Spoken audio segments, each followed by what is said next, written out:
Hey everyone, we've got the June kits that I'm using to create the layout today, and I'm just flipping through my album to choose some photos. I just have the layouts that I've done in there already, and then the photos that I've printed in order ready so that I know where they go. Then you can see I've just written on the little paper what layout it is or what photo it is so that I can put it back into the right order. That way it just saves me a little bit of time. And then I have them in order rather than the massive pile that I've got sitting in my lounge room at the moment that needs to be sorted. So I've just got two little photos here. One is a little, well, a bit smaller than 3x4 because it had a white border and I just cut it off. And then a 4x6 that I printed. And this is of my my dad's house where he grew up. So like my grandparents' house really. And I have all this pattern paper still left out of the June kit. I'm trying to decide which one I want as a full pattern paper background. That was my plan at the beginning, but if you looked at the thumbnail you would have seen that that's definitely not how it turned out. So I do start off and then I fussy cut all these little I guess random oval shapes from that pattern paper. And I'm thinking about something along the lines like this, of having a horizontal design and having that doily behind the two photos, and then having all these little cutouts scattered across and have fun that way. I'm having a bit of a play, and then I decide it's too much going on with that black and white pattern paper, that it just wasn't standing out enough. So I decide to try this pattern paper, which I don't mind at all, but still something about it that I'm not really totally enjoying. So I love this little mushroom paper. There's, unfortunately, I don't think I even use it that way. Maybe I cut it as a Project Life card. And then I just go, right, white background, let's live it up that way. That way all the colours will pop off the page, and then you can see that design a lot better. Otherwise it was kind of a bit pointless doing all that fussy cutting and all that gluing down if it wasn't going to pop off the page and be a fun little bit of interest. So you can see some of these little pieces I've cut, and they've either been the sides of the pages or the edge of the pages, and they're not full shapes, so that's so I could layer them underneath the photo or onto the side of the page, and that way I'm just getting a bit more use out of the paper rather than only fussy cutting some areas. So I decide I'm going to rip this paper, and I'm going to keep the edges that way. So if you want that white strip of paper on your TED piece, you need to pull it up towards yourself, I believe. Now I've confused myself.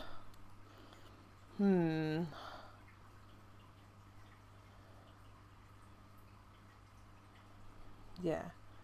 Let me have a look, because I'm going to rip this one as well. So we've got this green one. There's not much left that is a full strip, but I'm going to have a play. Oh yeah, so you see the bit up the top, I'm pulling it towards myself on the right side. That means it's not got the paper strip. So the white paper strip was on the left side piece. So if you do want to have that purposefully, then that's something you can have a little think about. So just having a little bit of fun with those layers. There's that little bit of a tag that was on the branding strip, just enough to tuck under the photo. It's kind of like it's a tab actually, more than a tag. So I've glued that down. I didn't make you watch me fight with the double-sided tape. And you can see the bottom ripped edges are a bit taller, take up more space than the top edges. I just wanted the photo to be sitting up a bit more on the layout rather than damn smack in the middle. So again, having a play with these dots, these ovals. It's one of those things that I did cut a fair bit out because I played here and I played there, and then I cut some more and I wanted this colour and that colour, and it was just a labour of love. So you can see here, it doesn't take long at all to fussy cut them. It's quite easy. I do add a little bit of a white edge, or leave a little bit of that white edge, I think it's actually cream, border around it. That way, if you cut right on the edge of the colour, you can see any imperfections of your cutting, but if you add a border, it's not so noticeable because the shape, the colour is all intact. So that's my little tip for fussy cutting. It works every time. And so just having a little think about where I want them. It's overtaking that section in the middle now because I've added a lot more. So I'm trying to pare it down and make it more concise. I don't want too much of the white paper taken and gone, but I also don't want too much of it being visible and not seeing enough of the dots. So I am going to turn the camera off, or I stop the editing so that you don't have to see me gluing them all down, but I am just going to finish fussy cutting one or two more just to make sure I've got enough of the right colour and that it's sitting right across. I just add a little bit of wet glue because it's going to be a lot easier to stick down with wet glue rather than double-sided tape. Now they're all stuck down and I'm going to come back here to layer up the photos. So I'm only going to layer this little one just because it's sort of like going to make it pop out. Now I'm cutting using the same colour paper as the top and bottom, and I'm using that ribbed edge that was already existing so I don't have to worry about ripping it another edge, and it just makes it a little bit of interest to it. And then I'm going to use this green to border the top three sides, so not the bottom where the ripped edge was. There you go, pretty simple. I've kept in that doily that started with me at the beginning. Apparently forgot to glue this one down, so lucky you get to watch me glue a dot down. So there's that tag that I had before. I glue it down. Oh, that's right. I was going to say I glue it down, but I haven't glued my photo. Oh, but I glued it to the back of the photo. So all good. Foam tape. And that's just going to make that little photo stick up even more. It's literally the same photo, just in the smaller size.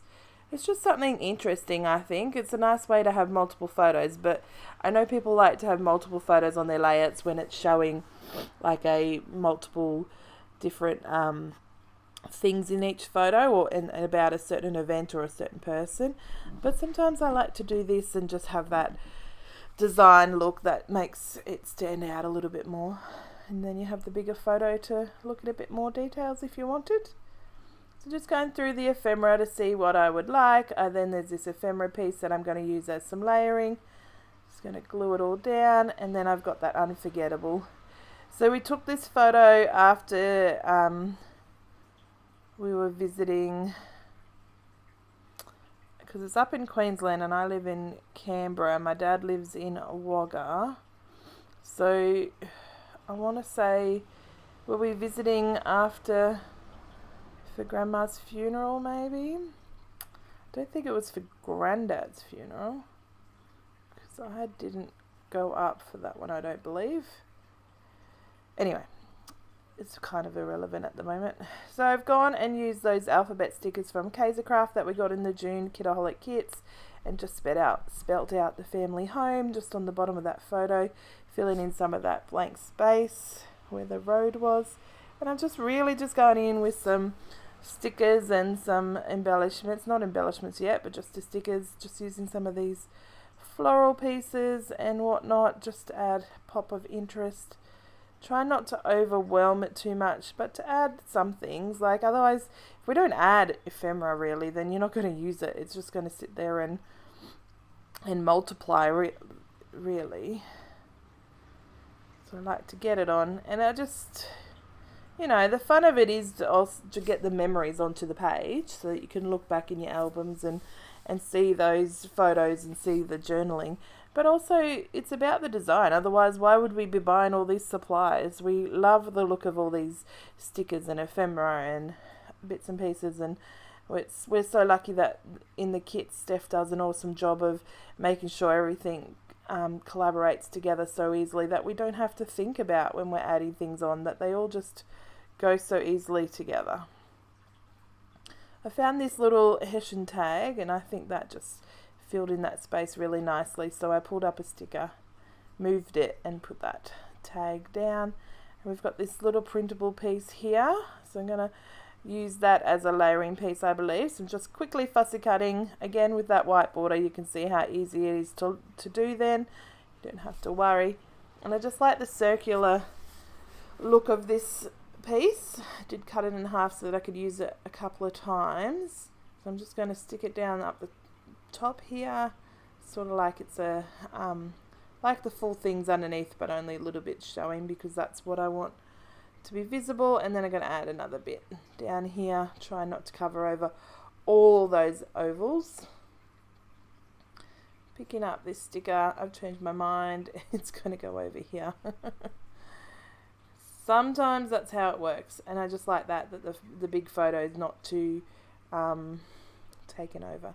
Now we got these painty strips in the exclusive printables. Now if you aren't aware, if you're a subscriber of Kitaholic Kits, you get to get some pretty awesome exclusives. So not only do you get exclusive printables, multiple pages each month that collaborate and it's probably not the word, that are cohesive with the collection and all the bits and pieces that we get in the kit.